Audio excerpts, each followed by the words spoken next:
یسوع بلاتا تمہیں پروگرام میں ایسٹر جوزف پرجاپتی آپ کے سامنے حاضر ہے۔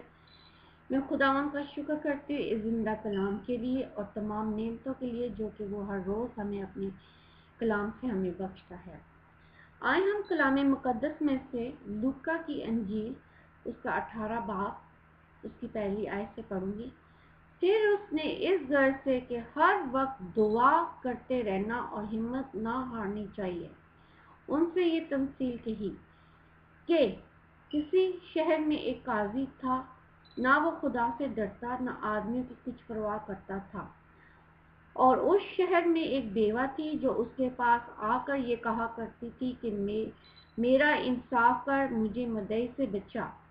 اس نے کچھ عرصے تک تو نہ چاہا، لیکن آخر اس نے اپنے جی میں کہا، گو میں نہ خدا سے ڈرتا ہوں نہ آدمیوں کی کچھ پرواہ کرتا ہوں، تو بھی اس لیے کہ یہ بیوہ مجھے ستاتی ہے میں اس کا انصاف کروں گا، ایسا نہ ہو کہ یہ بار بار آ کر میرا ناک میں دم کرے۔ خداوند نے کہا، سنو یہ بے انصاف قاضی کیا کہتا ہے، بس کیا خدا اپنے برگزیدوں کا انصاف نہ کرے گا جو رات دن اس سے فریاد کرتے ہیں؟ کیا وہ ان کے بارے میں دیر کرے گا؟ میں تم سے سچ کہتا ہوں وہ جلد ان کا انصاف کرے گا۔ خدا کا شکر اس کلام کے لیے۔ اس کلام میں ہمیں یسوع مسیح نے سکھایا کہ ہمیں دعا کرتے رہنا چاہیے، ہمیں ہمت نہیں ہارنی چاہیے۔ دعا جو ہے ایک ایسا ہتھیار ہے جو ابلیس کے قلعوں کو ڈھا دیتا ہے۔ دعا کے وسیلے سے ہم باپ کے ساتھ ایک ہو جاتے ہیں۔ دعا کے وسیلے سے ہم اپنے آسمانی باپ سے بات چیت کرتے ہیں۔ یسوع مسیح نے کہا، جہاں 2 یا 3 میرے نام سے اکٹھے ہوں گے میں ان کے درمیان میں ہوں۔ پھر یسوع نے کہا، جو کچھ تم دعا میں میرے نام سے تم مانگو گے تمہیں ملے گا۔ خداوند کا ہم شکر کرتے ہیں، چاہے ہم کسی حالات میں سے گزرے، کسی پریشانی میں سے گزرے، کسی بیماری میں سے گزرے، جب ہم دعا کرتے ہیں تو خدا آسمان پر سے ہماری دعا سن کر جواب دیتا ہے، اور ہماری دعاؤں کا جواب اسی کے پاس ہے اور کسی کے پاس نہیں۔ آج ہم دیکھتے ہیں بہت سے لوگوں نے بڑا آسان طریقہ سمجھا ہوا ہے دعاؤں کے لیے۔ میں تو کہوں گی یہ بہت مشکل ہے کہ لوگ اپنی دعاؤں کے لیے کہاں کہاں جاتے ہیں، اپنی مصیبتوں کے لیے، اپنے مسائل کے لیے، اپنے کاروبار کے لیے، اپنی زندگی کی تمام بیماریوں کے لیے کیا کیا کرتے ہیں، اپنے بچوں کے لیے، اپنے لیے اولاد لینے کے لیے کیا کیا پاپڑ بیلتے ہیں، جاتے ہیں وہ قبروں پر جا کر پھول چڑھاتے ہیں، چادریں چڑھاتے ہیں، دیے بتی کرتے ہیں، ایک پاؤں پر کھڑے رہتے ہیں کتنے کتنے گھنٹے، ننگے پاؤں چلنا پڑتا ہے، کتنی مشکل بات ہے، اور پھر بھی کچھ نہیں حاصل ہوتا۔ لیکن ہمارا خداوند یسوع مسیح کیا کہتا ہے کہ مجھ کو پکار تو میں تجھے جواب دوں گا۔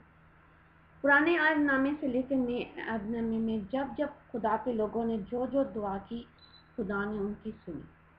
آئے ہم دیکھتے ہیں یعقوب کی کتاب اس کا 5 باب اور اس کی 17 آیت۔ ایلیا ہمارا ہم طبیعت انسان تھا، اس نے بڑے جوش سے دعا کی، میںہ نہ برسے، چنانچہ 3.5 برس تک زمین پر میںہ نہ برسا۔ کیسی پیاری بات ہے کہ ایلیا ہمارا ہم طبیعت انسان تھا، وہ ہماری طرح ہی تھا، اور اس کا بھروسہ کس پر تھا؟ خدا پر تھا۔ وہ جانتا تھا کہ جو کچھ میں دعا میں مانگوں گا میری دعا سنی جائے گی، اور ہم دیکھتے ہیں کہ اس ایلیا نے دعا کی اور 3.5 برس تک میںہ نہ برسا، اور پھر اس کی 18 آیت میں ہم دیکھیں گے پھر اس نے دعا کی تو آسمان سے میںہ برسا اور زمین پیداوار ہوئی۔ کیسا پیارا ایمان ہے، کیسی پیاری بات ہے کہ جب ہم دعا کرتے ہیں تو دعا کے وسیلے سے ہر وہ رکاوٹ، ہر وہ تکلیف، ہر وہ روگ ہماری زندگی میں سے نکل جاتا ہے، ہر وہ گناہ جو ہمیں آسانی سے الجھا لیتا ہے، ہر وہ ایڈکشن، شراب کی ایڈکشن، سگریٹ کی ایڈکشن، ماروانا کی ایڈکشن، گناہ کی انڈکشن جب ہم خدا کے پاس آ جاتے ہیں، دعا میں رکھ دیتے ہیں، اپنے آپ کو توڑ دیتے ہیں، تو خدا ہماری دعا سنتا ہے۔ ہم دیکھتے ہیں کہ ایلیا ہمارا ہم طبیعت انسان تھا، وہ ہم جیسا ہی یہ تھا، اور اس نے 3.5 برس تک دعا کی اور زمین پر مینا برسا۔ اسی طرح آئے ہم دیکھیں یسایہ کی کتاب اور اس کا 38 باب سے میں پڑھوں گی۔ انہی دنوں میں یرمیہ ایسا بیمار پڑا کہ مرنے کے قریب ہو گیا۔ یسایہ بن نوح کے بیٹے نے اس کے پاس آ کر اس سے کہا، خداوند یوں فرماتا ہے، تو اپنے گھر کا انتظام کر دے، کیونکہ تو مر جائے گا اور بچنے کا نہیں۔ تب حزقیٰ اپنا منہ دیوار کی طرف کیا اور خدا سے دعا کی اور کہا، اے خداوند، میں تیری منت کرتا ہوں، یاد فرما میں تیرے حضور سچائی اور پورے دل سے چلتا رہا اور جو تیری نظر میں بھلا وہی کیا۔ اور حزقیٰ زار رویا۔ تب خداوند کا کلام یسایہ پر پھر نازل ہوا کہ جا حزقیٰ سے کہہ، خداوند تیرے باپ دادا کا خدا یوں فرماتا ہے کہ میں نے تیری دعا سنی، میں نے تیرے آنسوؤں کو دیکھا، سو دیکھ میں تیری عمر 15 برس اور بڑھاؤں گا۔ کیسی پیاری بات ہے۔